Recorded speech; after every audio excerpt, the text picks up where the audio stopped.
Bonjour, Julien Enfin. Donc moi je suis agent immobilier depuis 15 ans et j'ai fondé la structure Groupe C2I qui est un réseau d'agences et de conseillers immobiliers indépendants et présent un petit peu partout en France. Et bonjour à tous, donc Maxime Mauger, moi je suis cofondateur d'une agence qui s'appelle Mauger Immobilier.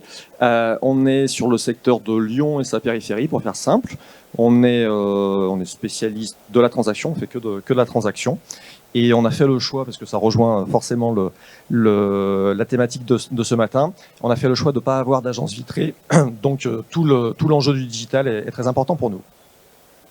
On va avoir deux intervenants très complémentaires sur les stratégies et on espère que ce sera intéressant sur tous ces sujets d'optimisation. Pour finir le tour d'étape, donc Loïs Bourdic, je dirige les activités de Priceable sur la France et le Benelux.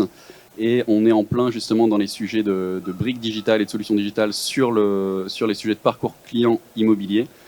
D'où cette conversation ce matin à 3 sur le sujet. Je vais commencer directement avec un magnifique graphique pour échanger un mot avec vous sur ce qu'on entend par parcours client, ce qu'on entend par parcours client digital, ce qu'on a pu voir par le passé et ce qu'on voit se développer de plus en plus à l'heure actuelle. Là, on commence par une approche extrêmement simple qui est globalement ce que tout le monde a en tête en termes de parcours client digital très, très classique. Alors, je mets de côté volontairement toutes les méthodes d'acquisition on va dire physique, non digital, mais sur lesquels on va revenir juste après. Donc tous les sujets de techniques diverses et variées, de boitage, de réseautage et autres, avec un focus sur le parcours client classique. Ce qu'on voit depuis une quinzaine d'années en France, mais dans la plupart des pays sur le sujet, c'est globalement ces 4 phases que vous voyez, donc avec de l'acquisition. Le premier sujet sur le digital, ça va être de faire venir vos prospects, idéalement prospects vendeurs, sur votre site. Donc soit avec de l'acquisition payante, donc du SIA, soit de l'acquisition organique, donc du SEO, avec un positionnement web pour amener des visiteurs sur votre site. Deuxième sujet, ça va être le plus souvent de fournir une estimation sur votre site pour transformer les visiteurs en lead vendeurs, avec généralement, encore une fois, une solution d'estimation en ligne. Troisième sujet, ça va être la conversion de ces leads vendeurs, donc avec un premier rendez-vous d'estimation, un deuxième, un troisième si besoin, et tous les sujets d'estimation, dossier d'estimation, rapport d'estimation pour conseiller ces leads vendeurs et les transformer idéalement en mandat et idéalement en mandat exclusif. Et après, la partie commercialisation, donc avec l'annonce en ligne et les ventes dans la foulée. Donc ça, c'est le parcours client digital extrêmement classique qu'on voit déjà depuis une quinzaine d'années se déployer de façon plus ou moins avancée sur le marché.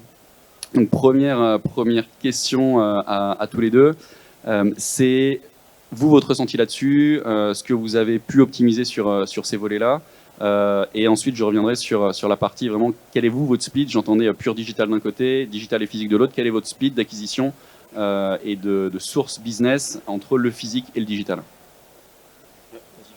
Nous, la façon dont on fonctionne, il y a plusieurs niveaux. Il y a effectivement sur la partie référencement payant, ou surtout toute boîte qui va nous accompagner même pour faire du placement de divers messages publicitaires.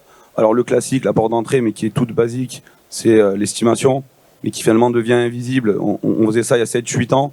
C'était entre guillemets novateur. Il y avait du flux qui rentrait, c'est surtout du flux qualifié. Parce que ce qui est intéressant ici, c'est vraiment dans ces ratios, c'est la conversion. C'est de se dire à quel niveau, sur quel ratio en fait, je vais avoir le taux de perdition le plus important. Et de comprendre pourquoi.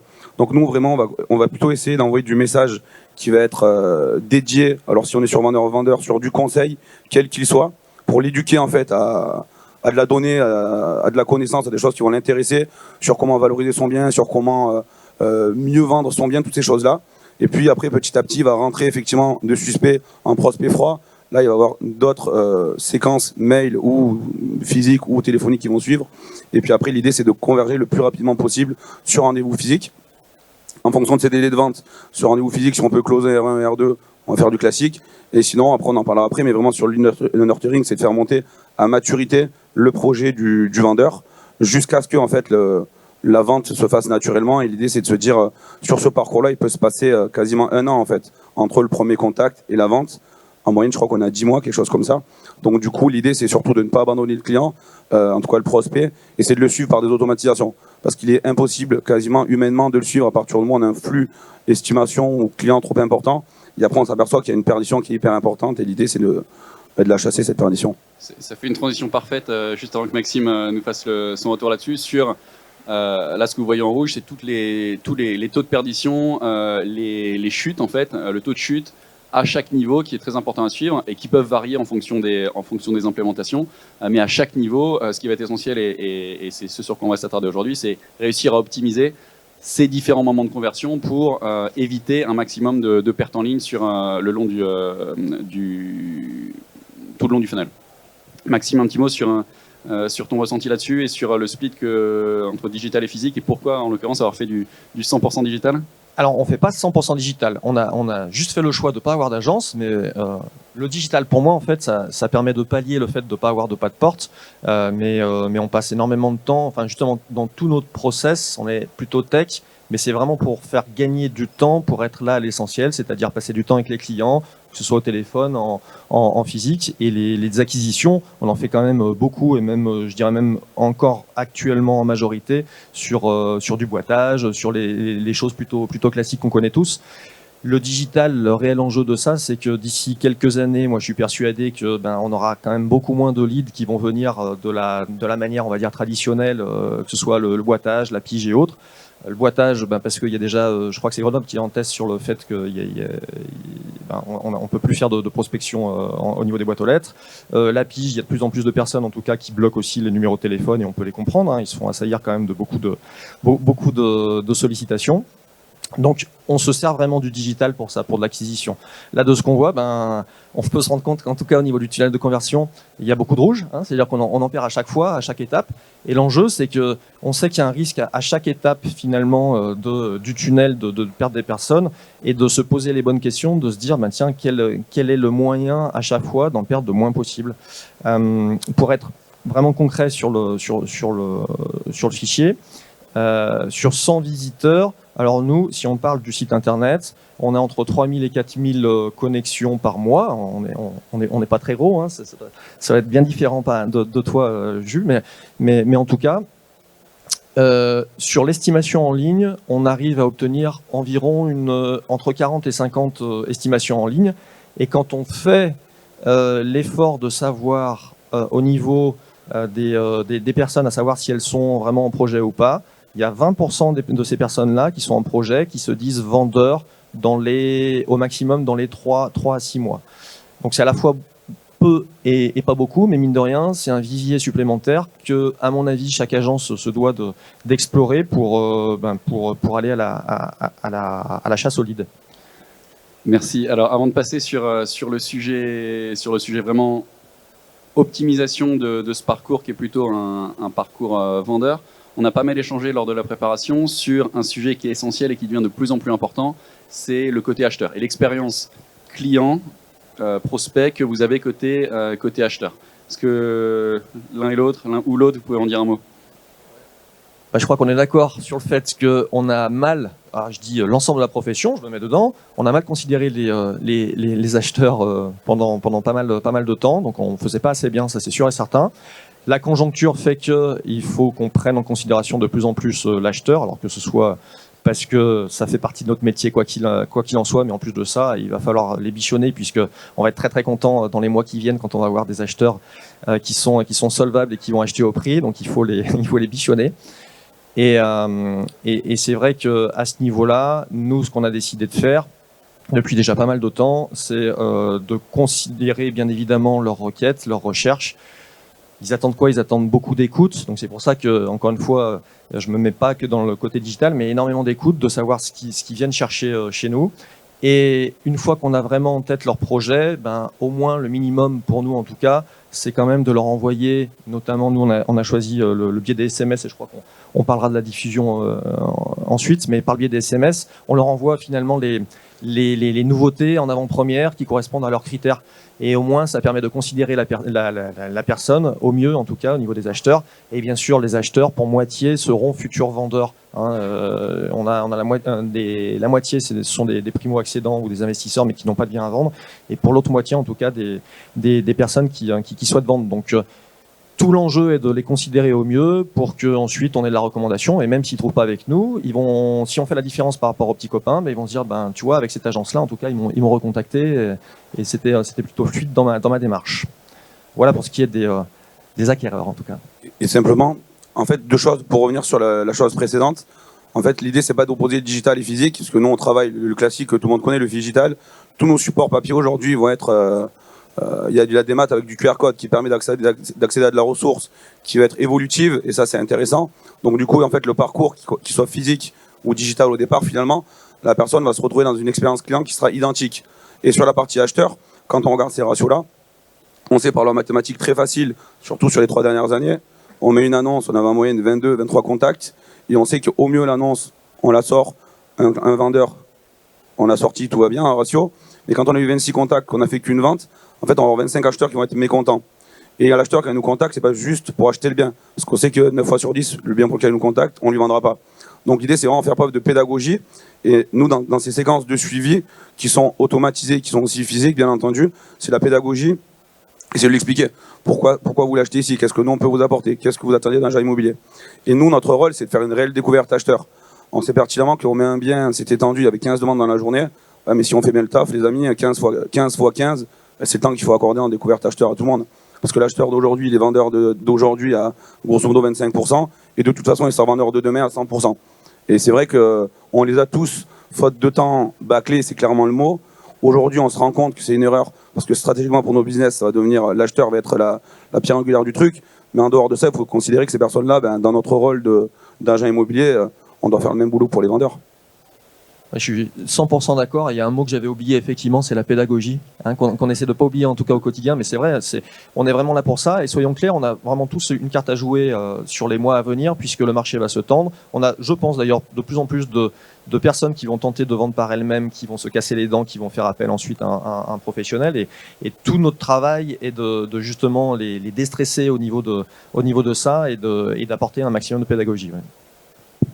Merci beaucoup. Donc ça fait une transition parfaite sur le gros sujet qui est au-delà de ce parcours client classique, qui est comment on va ressusciter tous ces leads perdus, que ce soit côté acheteur ou que ce soit côté vendeur, comment ressusciter tous ces leads perdus. Et ça fait une transition parfaite sur les sujets de nurturing qui commencent à prendre pas mal d'importance. On voit de plus en plus d'acteurs de l'immobilier qui en font côté agent, mais également sur d'autres segments.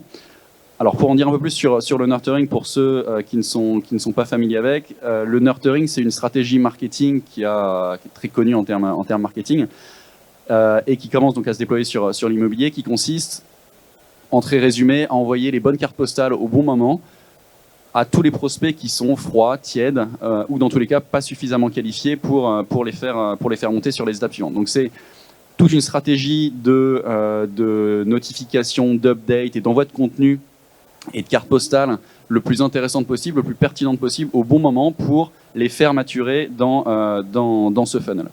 L'idée, c'est d'avoir, et c'est là-dessus qu'on va creuser avec tous les deux, c'est d'avoir les bons éléments de langage, que ce soit des éléments de langage marketing, que ce soit des éléments de langage marché, que ce soit des éléments de langage spécifiquement sur le bien, pour ressusciter en quelque sorte, c'est-à-dire redémarrer la conversation ou continuer la conversation, la prolonger le plus longtemps possible, sur des leads super froids, c'est-à-dire la deuxième colonne que vous voyez sur les leads vendeurs qu'on aurait perdus, au niveau des prises de mandats ratées ou des mandats non exclusifs qu'on a également ratés in fine, ou même des ventes qu'on a faites il y a 2 ans, 3 ans, 4 ans, qui potentiellement peuvent se transformer en nouveaux leads vendeurs avec une remise sur le marché.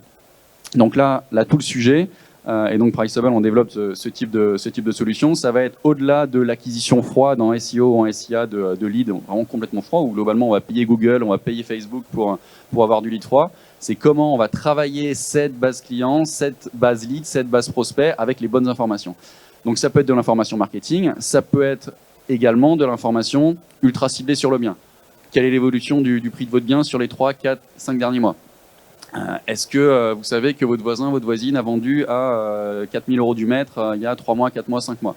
Est-ce que vous savez que, alors je ne vais pas citer de promoteur, mais tel promoteur a lancé un permis de construire à 300 mètres de chez vous? Est-ce que ça va influer sur votre projet immobilier de vente ou d'acquisition dans les mois à venir? Et donc tout le sujet du nurturing, ça va être d'envoyer les bons messages ultra personnalisés sur le bien, sur l'adresse de vos leads et de vos prospects pour les faire monter en maturité le plus possible. Donc ça, c'est toutes les stratégies qui commencent à être mises en œuvre, soit au sein des espaces clients. Donc vous avez votre espace client, certains ont déjà leur espace client, et vous pouvez faire de la notification et du push directement là-dedans, soit avec du push email, soit avec du SMS, soit avec tous les canaux de communication, ou même du courrier, avec vraiment des alertes ultra qualifiées, non pas sur l'état du marché en général, mais vraiment sur du ultra focus. Votre bien a pris tant, votre bien va être touché par telle évolution de marché. Donc là-dessus, tous les deux, je sais que vous êtes en train d'implémenter, ou vous avez déjà en grande partie implémenté ces solutions de nurturing.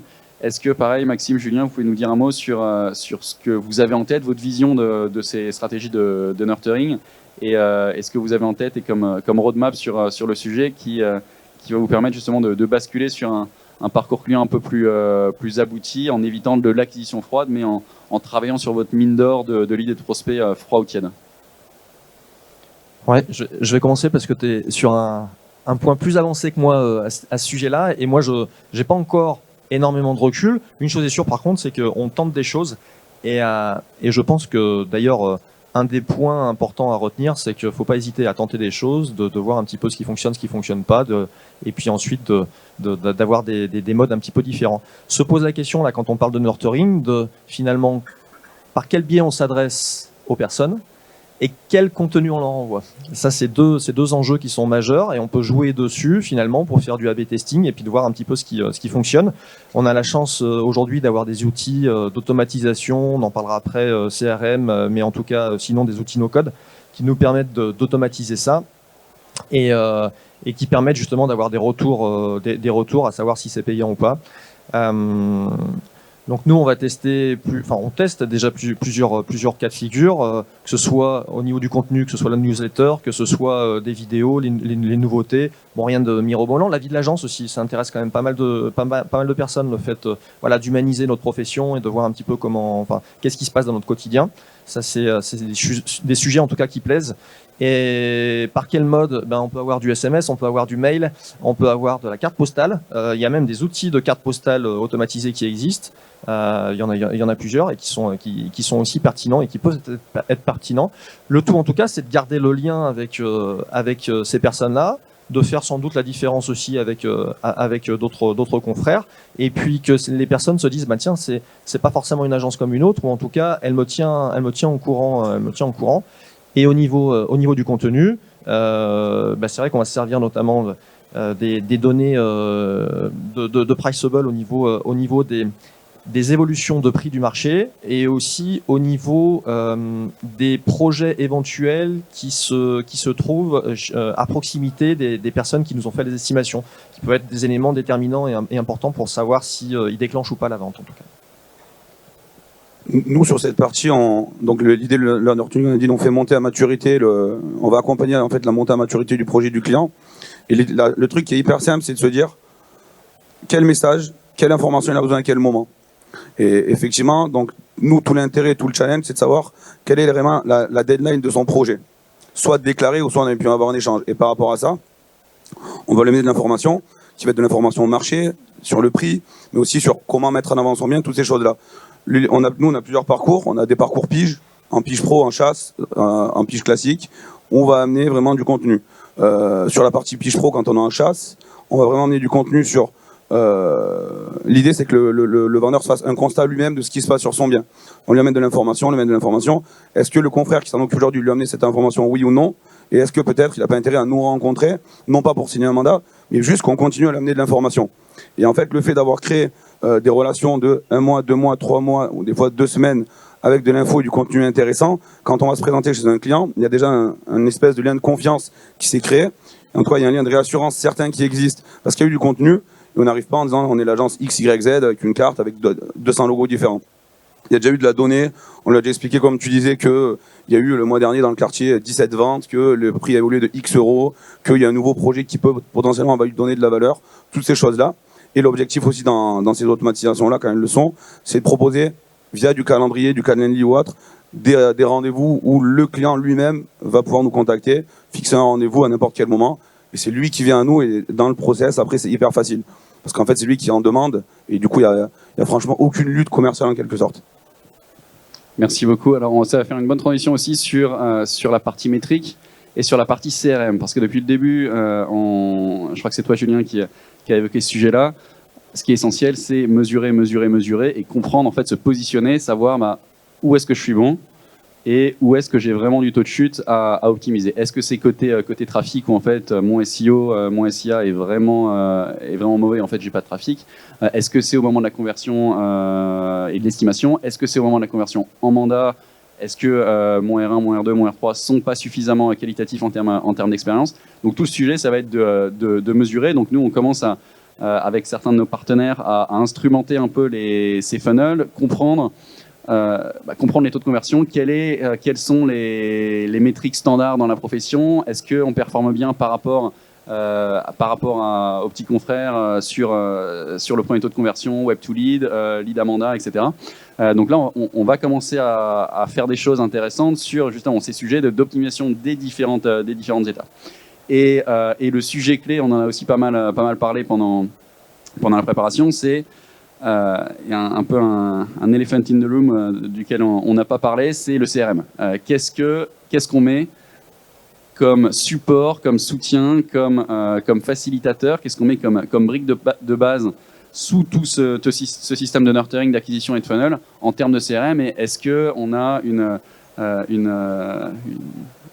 le CRM qui fait tout, le CRM qui répond à toutes ces problématiques et qui permet d'optimiser tout ça? Donc je pense qu'il y a pas mal de personnes intéressées sur ce sujet-là. Donc je pense que c'est intéressant d'avoir vos retours d'expérience là-dessus. Qu'est-ce qui marche, qu'est-ce qui ne marche pas? Alors je vous rassure tout de suite, si on a des confrères CRM dans la place, on n'a pas encore le CRM magique qui répond à toutes ces questions, et ça dépend surtout du contexte, de la maturité et de ce qu'on veut faire. Donc, si vous pouvez en dire un mot sur ces métriques de conversion et sur vos choix en termes de CRM et en termes d'automatisation, je pense que certains dans la salle seront intéressés par vos retours d'expérience. Ouais. C'est bon. Alors pour ce qui est du CRM, nous on teste un nouveau CRM là, depuis peu de temps finalement, parce qu'on n'avait pas de CRM à l'origine. Moi j'aime bien mettre les mains dans le cambouis. On a quand même, encore une fois, avec le no-code, possibilité de faire des choses qui sont plutôt intéressantes. On se fait accompagner notamment par un partenaire Unicorn, pour pas le nommer, qui est ici présent, Igal, c'était pas prévu que je te cite, en tout cas qui nous aide aussi dans l'automatisation des tâches. Je te rejoins à 100%, il n'y a pas de CRM, en tout cas, on va dire optimum pour l'instant, il n'y a pas de CRM miracle comme il n'y a pas de méthode miracle. En tout cas, ça nous aidera à automatiser des tâches. L'automatisation, c'est vraiment pas de la perte, on va dire, c'est pas de la perte humaine quoi pour moi. C'est la donnée, elle nous aide simplement à pas louper, que ce soit un anniversaire à venir ou autre. Ça nous aide plus à faire plus de tâches, on va dire rapidement et sans perdre de temps, on va dire à ce niveau-là, pour passer encore une fois plus de temps pour vraiment qualifier ensuite et passer du temps avec nos clients. Donc tu veux qu'on nomme les CRM, comme vous voulez. Moi, il n'y a pas de problème. Nous, on teste ActiveCampaign, qui est plutôt simple. Enfin, de premier abord, il est pas spécifiquement simple, mais après, il permet quand même de faire pas mal de choses. Et après, comme tu disais, ça dépend aussi du niveau de maturité de la boîte. Nous, on est une agence à taille moyenne, on va dire, donc on n'a sans doute pas les mêmes besoins que Julien avec C2I, mais ça nous va bien en tout cas pour l'instant, et je pense que ça va porter ses fruits dans les mois à venir en tout cas. Et toi Julien, de ton côté, je crois que tu es parti pour le coup sur la grosse machinerie CRM historique, pour des raisons justement de scalabilité, de robustesse et autres. Nous en fait, la structure elle est passée de 3 collaborateurs, de 3 conseillers à 250 conseillers en 3 ans. Donc la base du CRM, c'est quelle utilité et surtout quels moyens on va mettre dans le CRM et quelle est la place du CRM dans notre stratégie. Aujourd'hui, nous on a travaillé effectivement, comme on dit, tout ce qui se mesure se gère. Donc depuis toujours, on a commencé très facile, du fichier Excel qui permet de voir les différents ratios, croiser des données globales, des données minimales, voilà, pour même coacher nos conseillers, tout ça. Ça c'est bien beau, mais à un moment donné, ça fait plus le boulot. On a toujours Mailchimp pour la partie automatisation. On passe par Zapier et en fait c'est un gros sac de nœuds. Aujourd'hui, moi, la vision, c'est de converger à 500 conseillers et 30 agences. Pour ça, il nous fallait un outil très costaud. Avec Guillaume, mon associé qui est ici, on a fait un audit de différentes structures et on s'est dit que pour cette partie-là, on allait bosser avec Salesforce, qui nous permet en fait d'avoir un outil dans lequel on va pouvoir suivre nos automatisations, les dashboards de tous nos conseillers, de pouvoir aussi mettre du RH avec la partie métier. C'est un très gros investissement, c'est du temps, c'est structurel. Et autour de ça, on va pouvoir vraiment créer nous un écosystème qui est propre à nous à 100%. Parce qu'aujourd'hui, les logiciels métiers classiques qu'on connaît en transaction, quels qu'ils soient, ont tous des avantages et des inconvénients. On en a eu plusieurs et on n'a aucun outil aujourd'hui qui nous satisfait pleinement. Surtout quand on va avoir une boîte où l'outil est aussi un avantage concurrentiel. Créer un outil aujourd'hui, c'est clairement, même si on a tous fantasmé de l'outil qu'on a dessiné, c'est beaucoup trop cher et c'est pas notre cœur de métier. Et on a des idées, on les met en place, il faudrait 2-3 ans avant que ça sorte, ce serait déjà obsolète. Donc l'idée c'était de se dire on se dirige vers quelque chose et on va l'agrémenter. Et c'est vraiment après une machine de guerre qui doit... Moi je dis c'est vraiment l'ABS. J'ai une perdition sur ma voiture, ça me recalibre sur la route. Et c'est hyper important. Et le CRM a vraiment pour nous la place centrale dans l'entreprise avec la formation, l'accompagnement, le coaching et le CRM pour la qualité de vie de nos conseillers, mais surtout pour l'expérience client des acheteurs, des vendeurs, des bailleurs, des locataires.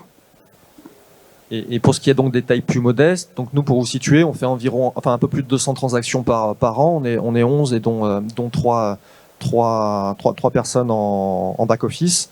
Et jusqu'à encore maintenant, on n'avait pas forcément de CRM et l'outil Zapier est juste dingue. Quand tu as un aspect tech et que tu veux mettre un petit peu les mains dans le cambouis, ça reste quand même très très simple et ça permet quand même d'automatiser énormément de choses. C'est hyper fiable et pour le coup, je pense que ça peut être un palliatif avant de se lancer dans un CRM pour les structures qui sont un peu plus modestes en tout cas. C'est pour ça que je voulais vous demander de dire un mot sur parce que c'est deux exemples typiques de maturité différente et de besoins en fait différents. Et encore une fois, il n'y a pas un CRM, une stack technique, une stack marketing qui fait le boulot à tous les moments sur toutes les populations de collaborateurs. Et donc c'est vraiment un des sujets clés sur lesquels il faut se poser pour trouver le bon outil ou les bons outils qui vont permettre de supporter et d'équiper tous les collaborateurs et d'optimiser justement tous ces métriques dont on a parlé. Je vois que l'heure tourne, c'est fini, donc je vous invite, si vous avez des questions, on peut en discuter juste après. Je vous invite, donc on a un e-book dédié, j'en profite pour faire un peu de retape sur le sujet. Merci beaucoup à tous les deux d'avoir accepté de participer. Petit mot de la fin.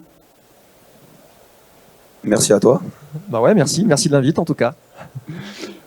C'était un mot court. Et si vous voulez échanger, on est ici donc avec plaisir sur, individuel sur nos expériences de chacun, avec grand plaisir. Avec grand plaisir, oui. Et je coupe avant de me faire couper. Merci à toutes et à tous et très bonne journée, très bon salon.